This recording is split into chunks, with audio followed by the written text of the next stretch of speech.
Hello, everybody. This is Steve Yoder. Welcome to week 7, actually just 5 days in Legal Studies 457, 557, Business Law for Accountants here in the spring of 2022 at the UAB Collat School of Business.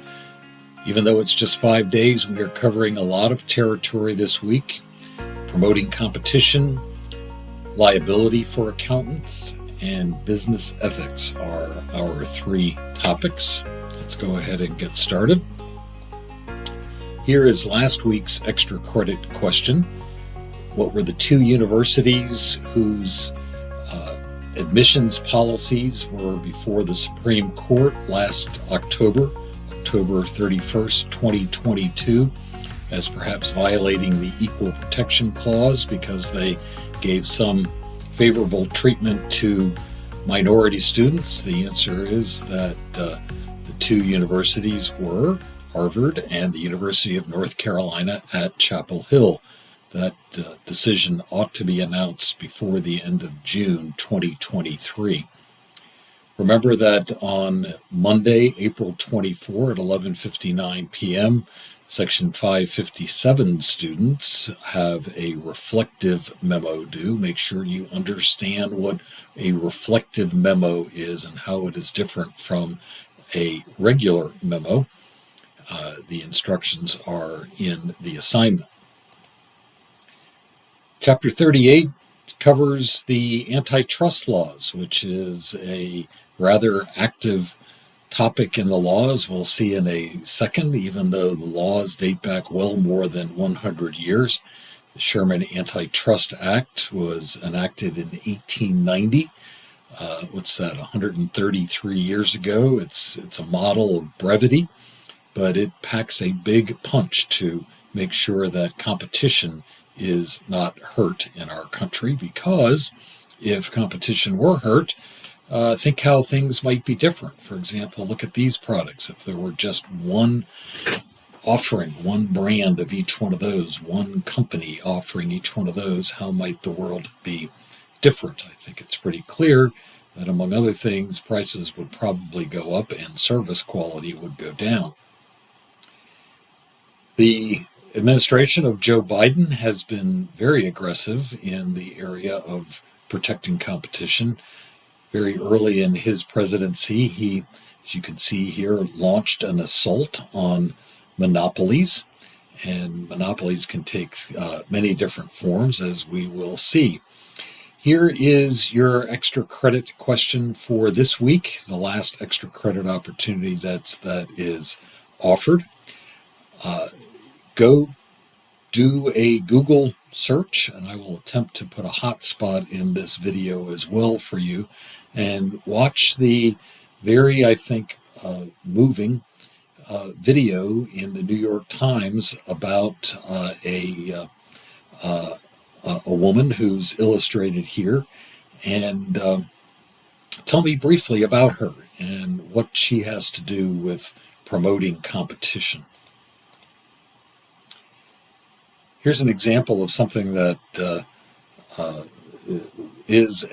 was found or still believed to be a monopoly. The NCAA's former restrictions on athletes not engaging in commercial activity, that was struck down, or that was voluntarily taken away by the NCAA because they were afraid that they were going to be sued for being a monopoly in college sports. In addition to the Sherman Act, we will be looking at the law that applies to mergers that might hurt competition, the Clayton Act. A very high-profile case is currently being considered. They don't operate here in Alabama, but they may operate where some of the students in the course are. Safeway and Albertsons, 2 major grocery chains, want to merge. And the question is, will that hurt competition? Will that cause prices to increase and service quality to go down? It is going to take probably a very long time for that to make its way through the approval process.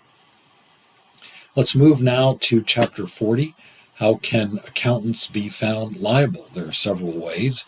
If they enter into a contract with clients and they breach the contract, for example, agreeing to a certain amount of time within which they'll do their work, they could be liable for breach of contract.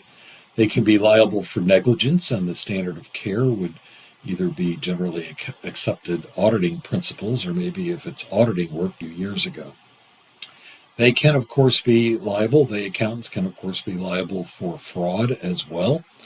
Congress became dissatisfied about 20 years ago with the way that accountants were regulated themselves. So, at least for auditors of public companies, a whole slew of new rules came into play in 2002, as well as a new federal agency, the Public Company Accounting Oversight Board. Accountants who prepare tax returns have a separate set of rules that they have to follow, and if they violate those rules, they can be found liable. Accountants have a duty of confidentiality, just as lawyers do. The protection against communications with accountants being disclosed in court are not as strong as they are for lawyers, however. And accountants can be found liable for acting unethically. Here is the rule of the American Institute of Certified Public Accountants. The ethical rules break down certain behaviors that are called acts discreditable, bringing discredit to the profession. And then finally, Chapter 3 deals with the ethics of the business world generally, and we will be looking at the topic of ethical codes of conduct. All companies, all large companies at least, have them, and they have certain common elements. I think we all ought to have a way of reasoning through the inevitable ethical conflicts that will arise in our lives and in our business lives. I don't care which method you use, just choose one and stick to it. There are certain categories of these rules. One would be to choose a set of rules and stick to it, like the 10 Commandments. If you follow the 10 Commandments, you're probably not going to go wrong. Here's another variation on how to reason through an ethical dilemma. Look at this. 1, is it legal? 2, is it balanced? 3, how does it make me feel? It's kind of related to the reflective memo purpose. How does it make you feel? Here's a case in your book about a medical student in Cleveland who was performing fine academically, but not so much ethically. And the question was, could the university deny his diploma? The accounting profession, very serious about ethics. The big 4 accounting firms all have very sophisticated ethical training, although some of you might find when doing your research for your reflective memo that not every one of those firms has necessarily followed through on that training or enforced that training. On Tuesday, April 25, 2023, everybody has to take a very simple survey. You get credit simply for taking it, and I want everyone to tell me how you would personally reason through the ethical dilemmas that are presented there. No right or wrong answer, but you do have to answer, and how the class as a whole comes out on that question will be a subject for the 3rd exam. Finally, here is the calendar for what's left of April 2023.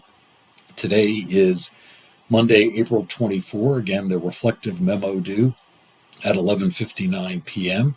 The professional responsibility survey due on Tuesday the 25th. On Wednesday the 26th, the last set of CPA client simulations are due at 11:59 p.m. And the 3rd exam will open slightly before that at 5 o'clock on Wednesday the 26th. And I suggest that you look at the simulations, certainly if they've been completed, but even if they haven't been, if you're going to take that exam right away when the availability period starts, because they are fair game. Those simulations are fair game for questions on the 3rd exam. And then finally, The very last day of classes in this course is Friday, April 28. There are a number of things due, 3 quizzes, and the third exam as well. You're all to be commended for doing a great job this abbreviated semester, just 7 weeks and a great deal of content, and I certainly wish you all the best in your professional careers and personally as well.